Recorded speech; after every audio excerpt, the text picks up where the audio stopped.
I like how you asked me. What happened to your? I like how you. First, I like how you asked me what my energy is when the whole time you're like this. Hold on. I just got to delete this video real quick. Like assuring me this podcast is going to start at any moment. I'm running a production. I'm running an entire production here. Were you going to ask me what happened to my arm? Yeah, what happened to your right arm? It's got creatine running through it. It looked like a track mark. I was a decoy for. It's going to turn against you because I did something fucking cool. What happened was I was a decoy for fucking canines, and I was wearing the bite arm, and sometimes they puncture through. But did that go how you thought it was going to go? Did you? I have the same thing on my arm, dude. Look, track marks. Oh, you see that, bro? That is a canine bite. You see this? No, but I'm sure we can. Wait, I can't see it on this camera, but you can see on the camera, dude. I took my dog to the Queen Mary on Halloween night, and we stayed the night. Is that a hotel? It's a boat. It's like a rumor has it haunted boat for real in Long Beach. Yeah, and my dog went crazy. He got out of the room and was running the halls, and I was chasing him. He's never done this before. He's running the halls. I'm chasing him. And then I grabbed his collar. I'm like, you stay. This isn't a hotel with guests. Like, and the halls are this because it's a tiny boat. And I'm like, I'm so sorry. And he fucking bit me, dude. He bit me in the arm. That's because you don't establish dominance, Kyle. Oh, I established dominance.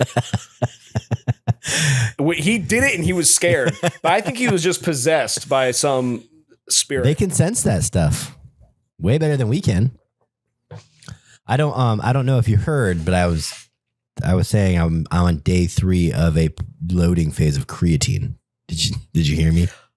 So it's all just like water gains, right? It's real gains, and I don't really know what creatine does, but it makes you look bigger. No, it's good, dude. It gives you energy, bro. Like I highly suggest creatine if you're working out, if you're lifting. Yeah. Do you lift? Oh yeah. Dude, remember that? Absolutely, I lift. Remember that time? I want you to go pull up a picture because I fucking know you have it, where you went through like a Herbalife like pyramid scheme phase where you were trying to get us to buy supplements, and I'm pretty sure you photoshopped an 8-pack ab on yourself. No, listen. First of all, that was real, and I should probably write a letter of apology to all my friends for that phase. I went through a serious MLM phase. I don't know what the hell. What's that? What's MLM? I was multi-level marketing. Oh, okay. Bro, I did Nerium. Okay, so the one that you're talking about was Prove It. Okay. It's like a powder. It supposedly kept you into ketosis. Okay. And I was so determined to sell that product that I got ripped, bro. Yeah, I remember. I was in the gym every single day. I was intermittent fasting. So now the thing about it is that there's really no excuse for me to be in any less shape than that because I know it's possible, right? Oh, that's a good theory. I like that. Yeah, you just have to find your motivators. You just need to find your motivators, like what makes you tick. And mine happens to be money. So when I thought there was a chance to get a little bit of money or to get out of working at a hotel, I was like, I could do anything. So yeah, there's no excuse. Well, there's no excuse to not be in shape, really. I remember that phase, and then I remember you look good now, but I also remember seeing a picture of you maybe about 2 years ago at your parents' pool, and it looked like a guy ate that guy. And you were just sitting there, and you looked like a mafia boss, just with your fucking long hair. Dude, you know what's... Oh, there's an echo. You know, it's bad. You're right. What? There's an echo. Do you hear it? I don't want you to have to go through that problem again. I'm going to turn my volume down a little bit. Okay. There was a period where I think I was chubby. And now that I've gotten back in better shape, bro, people, the first thing they say to me if they haven't seen me in a while is, oh my God, you've lost so much weight. I'm like, was I really that big? Was I chubby? Dude, and then I got your legs were like tree trunks in boxer shorts, and you just, but no shit. But I remember seeing the pic, and you just didn't care. And your girlfriend's a very, very pretty girl, and you were just like, that's why you looked like a mafia boss, because it looked like you had money, and you were just. Oh my god! Yeah. Huh. The other day she said to me, she goes, "You look a lot better, a little skinnier." I was like, "Thanks, dude." She's got no filter. No, dude, this girl has no filter, bro. It makes me nervous. Do you think she's like has Asperger's, maybe, where like she just can't not say things? Like they're very smart, but they can't not say things. They have to say them. Yeah, I think that I've got a little bit of it. I think we all have a little bit of it. Oh man, you know what makes me very, very sad? What? Bruce Willis and his cognitive decline. Oh my god, it's devastating, bro. I just watched Fifth Element the other night. Yeah, it's so sad. That's what it is. I think that's like, this is the first person that we've seen and we grew up watching their movies. Because like anybody else that's happened to, well, first off, they keep it out of the limelight. All of a sudden someone will die and you're like, oh shit, I haven't heard of that person in 5 years, because they want nothing to do with the spotlight. They don't want their reputation or their legacy to be tainted with an illness. But his wife, who's his wife? Popular actress? I can't remember, but I can find out. She was in the movies. Demi Moore. So his wife. Demi Moore. Really? Yeah, I think so. But you might want to verify that. Fact check that. But yeah, he's got dementia, and as of now, like I keep bumping this fucking microphone. They were divorced, and you are really quick. You were correct, but they got married in 1987. They got divorced in 2000. Okay, well, she documents his stuff, and I guess she's right. They've got kids together, so they're still family. You know, and Emma Hemming Willis, by the way, is his new wife. Is his wife? Oh, is his wife? But I believe it is. Yeah, so she.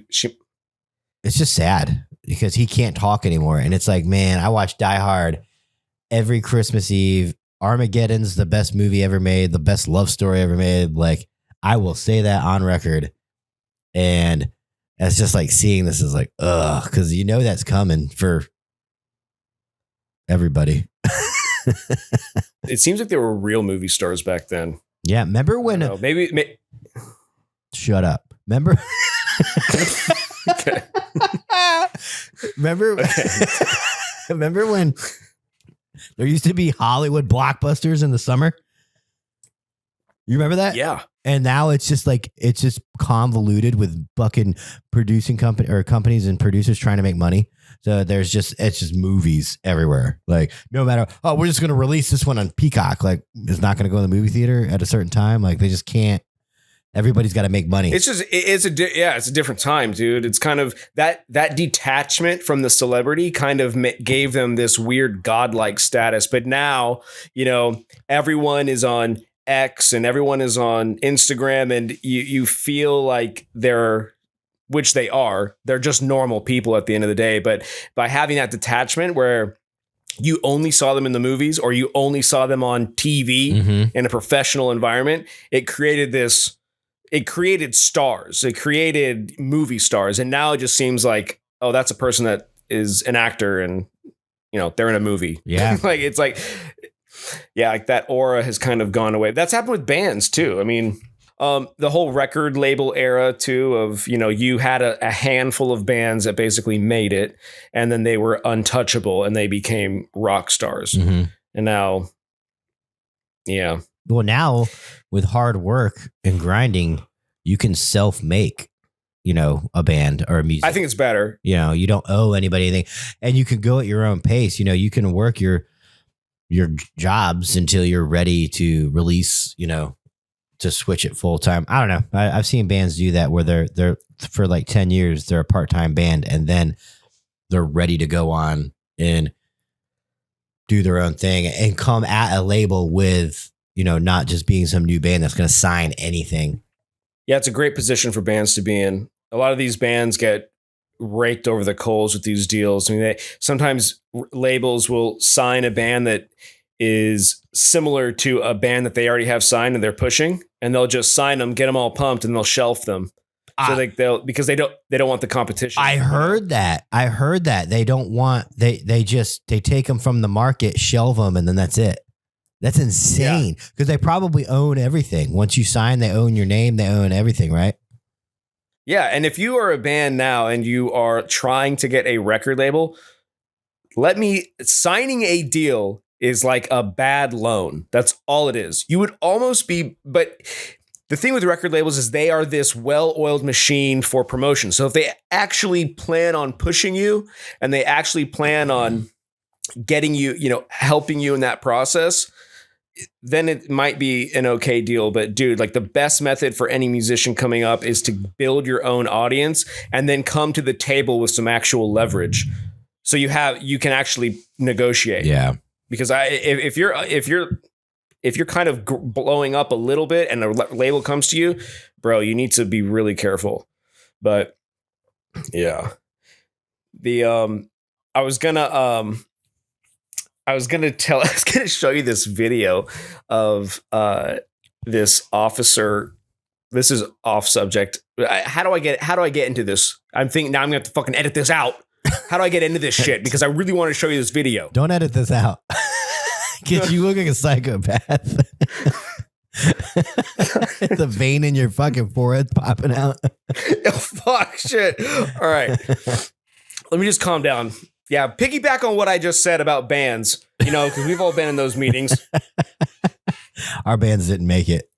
You actually, yeah, so sad. You went on to I mean, I don't know, like the average person, you had a lot more success. I'll tell you, I've gotten lucky enough to play almost every bar in LA. You've played the Whiskey A Go-Go, right? Yeah, played the Whiskey A Go-Go. But remember when we were growing up and the Whiskey A Go-Go was like, oh man, you play there, you make it. Well, I got here and it's basically, oh yeah, if you want to play, it's $400. And so all these bands, they just give them $400 and hope they can make the money back up in sales. So you just have to buy your way in. So it's not as majestic as it seemed. But the Whiskey Go, there are some clubs that shut down. That's unfortunate. But I was on I got a show for Red Bull. I've told you about this, obviously. Oh man, we need the link to that. Yeah, so it was a show called Exit Vine. It was this 9-seried show called Exit Vine. It was produced and made by Red Bull, and it was a YouTube show where people could vote on the outcome. And I had got onto the show as one of the actors, and we did all the music. We performed all the music, and it was a lot of fun. And that was probably my closest taste to doing anything that seemed legitimate in music outside of just basic commercial work, vocals or things like that were just, me recording in my closet and then sending off to get mixed. What was Exit Vine before YouTube was like? Do you think if they did that show now, they would have a lot more success? Because that was when YouTube was young, right? It was younger, and it was also too remember when you could make your own profile on YouTube? Mm-mm. Like you could make like your own background. And it was more like kind of like MySpace, like back in the day. Oh no, I wasn't on. Yeah. It was great, dude. My face was on the Red Bull YouTube backdrop. I felt so famous for like 3 seconds of my life. Whoa. And is this? Oh, go ahead. No, it was so cool. I remember we were getting paid peanuts to be on the show. It was still just so much fun. It was funny because I booked this show and then I got fired from my valet job. I got accused of stealing, which I didn't do. Mm-hmm. The other cashier took money out of the register and wrote off a ticket. Mm-hmm. But they wanted to get rid of me because I had long hair. And I told guests, because the CEO would drive around in the shuttle that was made for guests. And so people would want to use the shuttle, and I would be at the cashier booth, and I'd be, oh, sorry guys, the CEO's got it right now. And so what happened is we got them a taxi to go to the shopping mall down in Pasadena, and then they came back, and guess who was in the car with them? Who? the CEO. So then the guests go, And they snitch on you. Yeah, they go, you're the CEO that's been taking the shuttle, like making a joke. And he was so embarrassed. Is this old frumpy British guy, overweight, fat dude? He was so pissed. And ever since then, I lasted probably about a month after that because he couldn't get over it. The fact that I outed him for using the shuttle. So is that the Exit Vines? Is that the show where you had a kissing scene that caused you some personal grief with your girlfriend at the time? Oh my God, dude. I remember this phone call because you're like, am I fucking crazy? Mind you, this was like at least 10 years ago, right? This was so long. This is my ex-girlfriend. Yeah. And this is like what kicked it off. Like, this is what I think what ended our relationship was this stupid kissing scene.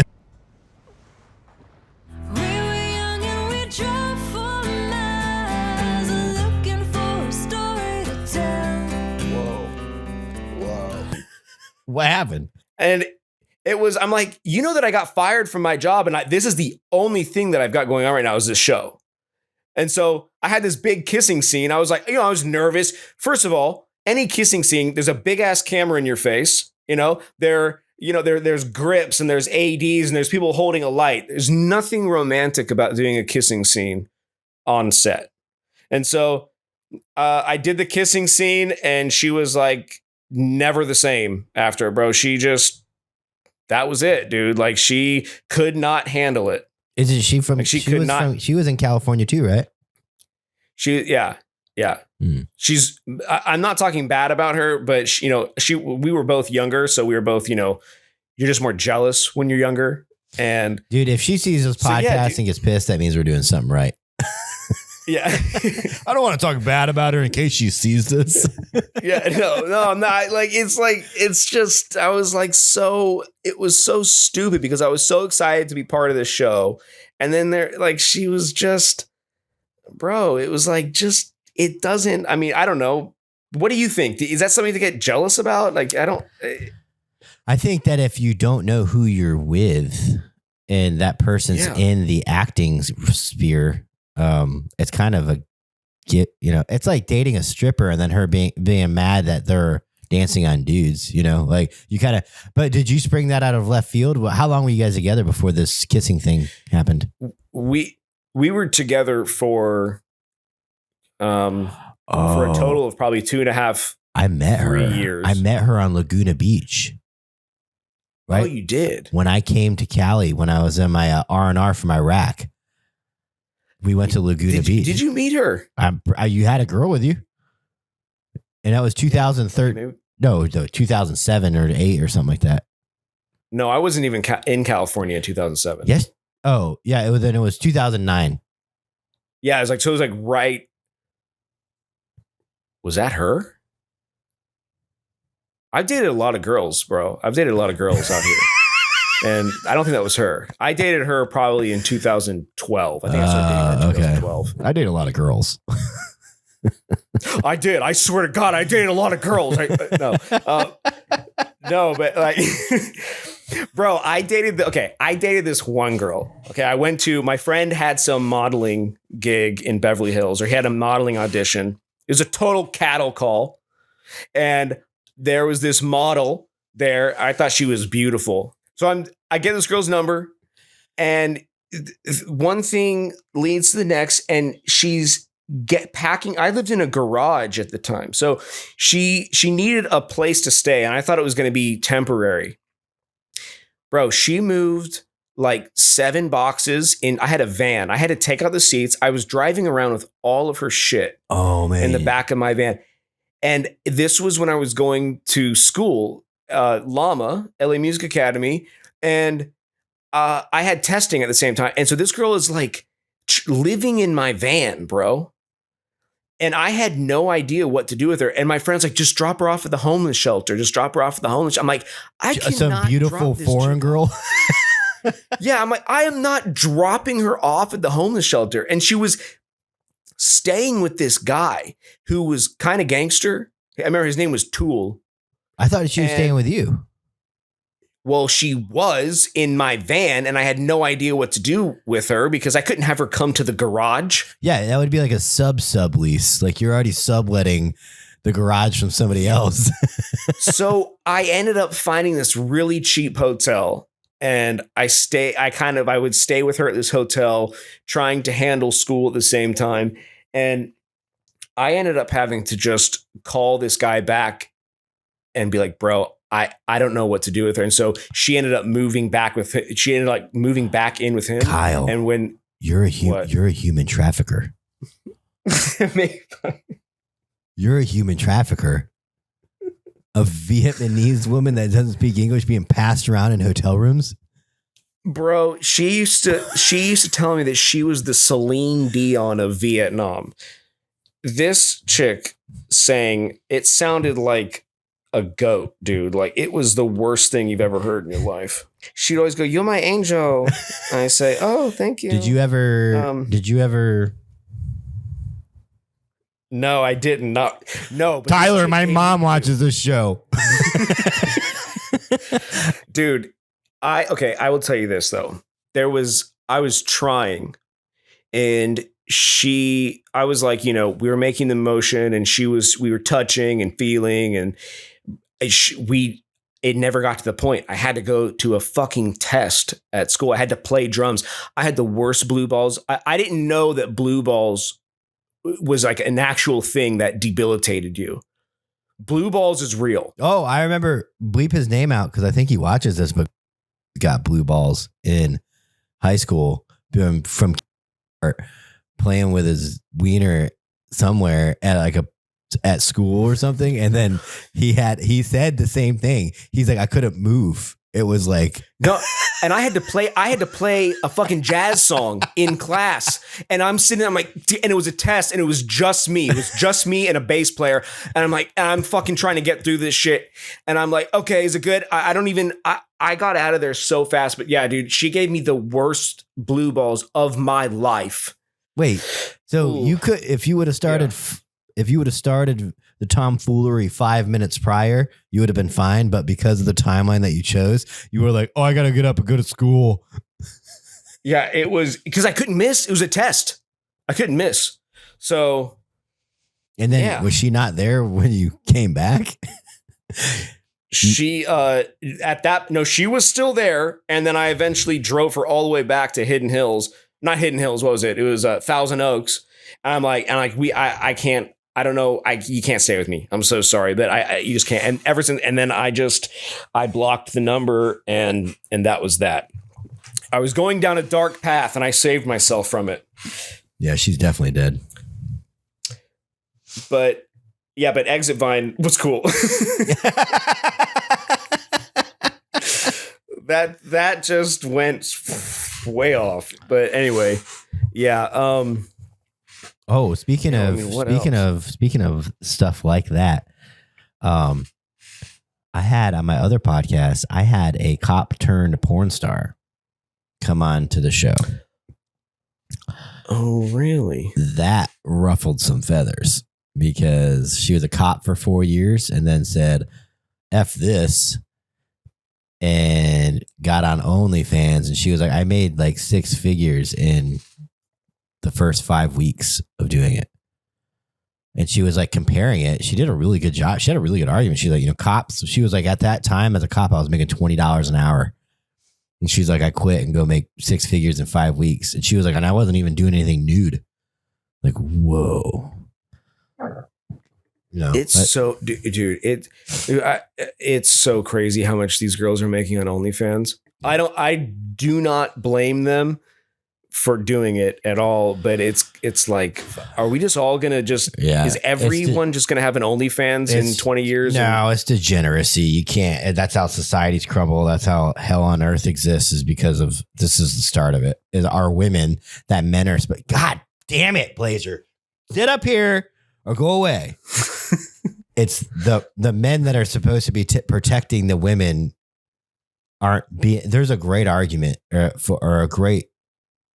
for this. Like, the men are failing in our society because the women are going and doing this stuff. Like, where if the men treated women better, and it's like this cycle. And then because men want to say, well, women aren't being women, so we don't want to be with them. And then it's like, well, it's this giant blame game, but essentially, like, our kids are being trafficked for real. I know we were joking about that, but kids are being they're turning loose predators on kids nowadays in society. It seems like women are feeling like they should go to doing stuff like this, and they don't have the fear of, what if I can't ever find a man?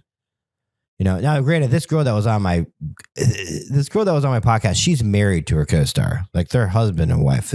It changes the dynamic a little bit, I think. But Yeah. overall, the argument states that men should be fixing this problem because we're men. We always talk about being men. Men are. We're about to become a red pilled podcast real quick. Oh, that whole thing should just be beep. No. I'm gonna add some music to it, some hype music. So you can, it's all good. Is red pill mean like conspiracy, like, right? No, like red pill, like hyper alpha male podcast. Oh, I hate those, dude. They're so annoying. Where they say that's what I was trying to get across on that thing that you posted that I sent you Which on one? Instagram, where it was like, don't have anything interesting. Oh, You're not a musician. Like, just say the most mundane shit, add some hype music behind it, and then that's it. So stop being a slut. Dude, yeah, it's like the what's that one podcast?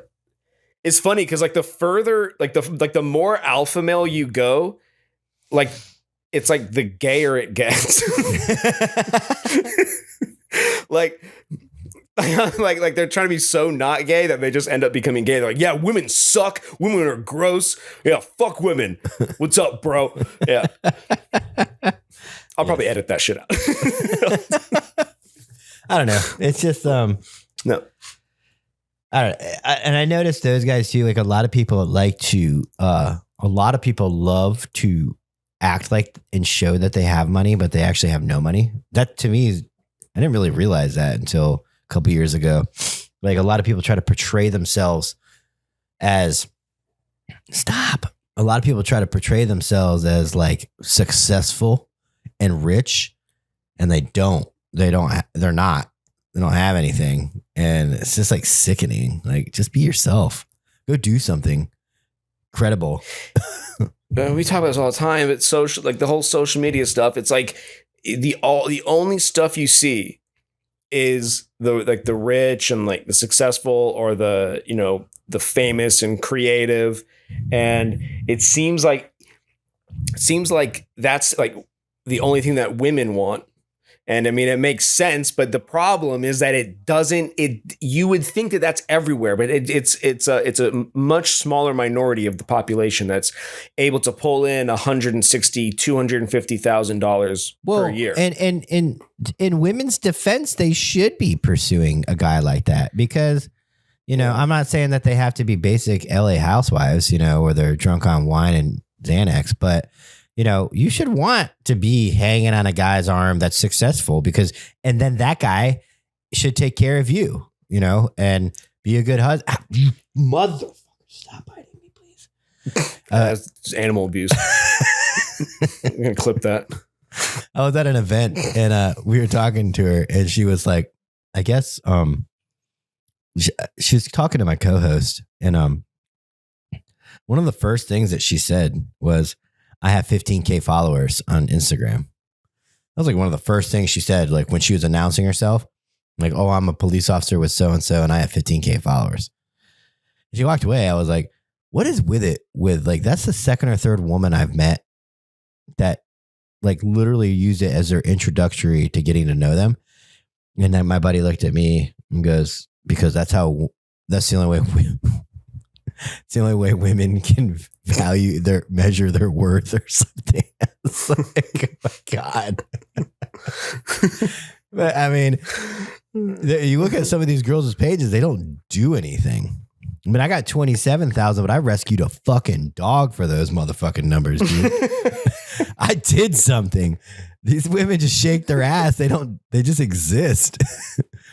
everyone gets old, everyone gets wrinkly, and I'm just typically like, when that's your only source of income and attention, it's going to be a hard transition to leave that, because I know women out here in LA that have tried to hold on to their youth as best they can, and they still dress. There's a way for older women to dress appropriately and sexy, but there are some that wear tight leather pants, the shirts that don't fit, and it's like you can't let go, and it's rough to watch. I wish you luck. God bless. Godspeed. That needs Praise Allah. That needs to be a clip with a Motley Crue "Kickstart My Heart" in the background. I wanted to show you. This is the last thing. There's this girl or a non-binary chick, wherever the fuck, that got pulled over by a cop, and she was drunk, going down the wrong way, and she was trying to say that she shouldn't be arrested because she's non-binary and past generational trauma. I just have to show you the video. I really want to show you this video and get your take on it. What's going on? Nothing. Why are you driving in the wrong way of traffic? No, I just got changed around. I just moved here like 2 months ago. Okay. I just got changed around. Okay. Do you understand what's going on, though? Yes. You're going into oncoming traffic. I know, and I just decided that it was better just to turn around really quick. Okay. But I'm sorry. I just have like really bad social anxiety and stuff. I get you. I don't want to step out whenever you're asking for stuff. Okay. Well, we're past that. Just go ahead and step out. As an Indigenous person, Right back here, please. Miss Perry? well, I'm non-binary, so Okay. What do you go by? it's Kai. How can I refer to you tonight? Kai? Okay. Hey, I'm smelling alcohol. I know. How much have you consumed tonight? Like probably 3 drink. I need to run you through some tests right now. Stand facing me, please. But I just want you to know that I also have very bad social anxiety. You and me both. It's the perfect response. Okay. Any recent head trauma, traumatic brain injuries, anything I need to know about? Mental, yes. Focus on my finger, please. I am. You're just like trying to intimidate me. I don't know how I'm trying to do that. This is the test. As you know, as an Indigenous person, and there's a bunch of going around, I'm sorry, but it's just for me to be on my toes. I get you. Can you remember that I told you that I'm non-binary? Yeah, I'll try my hardest. I'll refer to you as Kai, right? Yes. Perfect. I need to know if you have any injuries or anything that would prevent you from doing a standard walk or turn tonight. Mental health. Any physical injuries? Mental, yeah. Mental, yeah. I'm just saying. Okay, Mental, PTSD, depression, anxiety. I get you. What else you want? Now with your right foot, place it in front of your left in a heel-to-toe touching manner with your arms by your side, just like this, ma'am. Can you not call me ma'am, please? I'm trying my hardest. Okay, well, Okay, it means a lot to me. I'm trying my I don't hardest. feel like a man, so Okay, it's kind of triggering. right foot in front of your left. Nope, go back. I'm sorry, but that whole man thing just like, I apologize. Let's see if we can move forward from it. You have 0 questions? no, but I just want to tell you that I suffer from really bad anxiety, especially with generational trauma and PTSD around white people and cops. Like, it's just, What state is this in?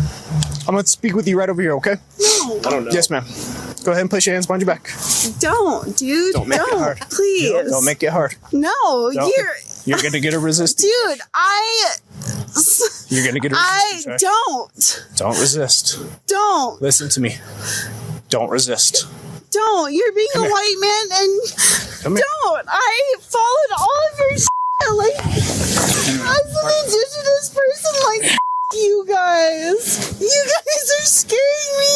There's nothing to be afraid of. Yes, there is. It's called. Oh my God. So that cop has the patience of a saint. Yeah, you kind of have to, man. When you already know what you're working with, like I would know immediately this person was gonna be a problem. Like at best, it's gonna be a complaint. Just because she pulled every possible strategy out, and he did great, because when you deal with someone like that, you just kill them with patience and you make them look like the idiot. You show the world who you're dealing with, because if you let someone like that, like, make you act like frustrated, then you're going to look like everybody else would be like, no, it's fine. But the left would be like, oh, he's an asshole cop. But because he played it so cool. Yeah. Yeah. I mean, just everything is on camera now. So it's like you just have to, I guess, suck it up and just, okay, you're. Plus, this is America. Do you know what police forces in other countries would have done to that person? Yeah, I know. It's like unspeakable. Like, yeah. I don't think she'd be around anymore. And they would be turning her car into a police car. It's like, you live in America and you act like that, but I remember when I was with your dad, he was taking me home in the cop car, and there was somebody doing the same thing, going down. We're driving. There's a grass median in the middle. Where's this at? And we're going down 419. This is in probably junior high, I think, or something. Okay. And we look over. Kyle, get in the cop car. Yeah, there's somebody barreling down the other side of the road going the wrong way. He goes, "Oh, the stupid bitch!" He did it. All the handcuffs are flying. Smash my head against glass. I'm like, "Oh yeah, let's go." And I'm, we're like 13 or something. And then he's like, "What are you doing?" He goes, "I just didn't know that this was the lane that was going. I thought this was the right lane." He's like, I think your dad just let him. He got him on the right way and just said, well, because he's got a juvenile that he's not related to in his car. Like, he can't do much. Kyle, you might go into the jail. You got a couple hours. It's like, my bedtime is 9. Did you go home and tell your mom immediately, or did you not tell your mom? Because your mom's the type of person where I would feel like my mom. My mom started a family feud because I didn't wear a life jacket on. I know. Like, your mom seems very like my mom, sometimes you pick and choose the funny stories you tell because you're like, whoa, easy, calm down. It was just fun. It was a joke. No, you know what? No. She called me a bad friend. Don't quit. Yeah. I want to talk about how your mom called me an asshole. Remember that? When did she call you an asshole? You told me she called me an asshole when apparently I was not a good friend and I would not give Kyle proper bedding when he would sleep over at my house. No. It wasn't just you wouldn't give me proper bedding. You would give me like a sofa cushion. Like, use this as a blanket. It'd be winter and the house would be 45 degrees at night. And then you'd give me this sofa cushion and I'd just be laying on the floor. I was like, yeah, Tyler doesn't ever give me a blanket whenever I spend the night. She probably said, well, he's an asshole. All right, that was a good Kyle, just take that lawn chair. Oh, it worked out though, bud. We're still good friends. Keep going, Pat. Screw you!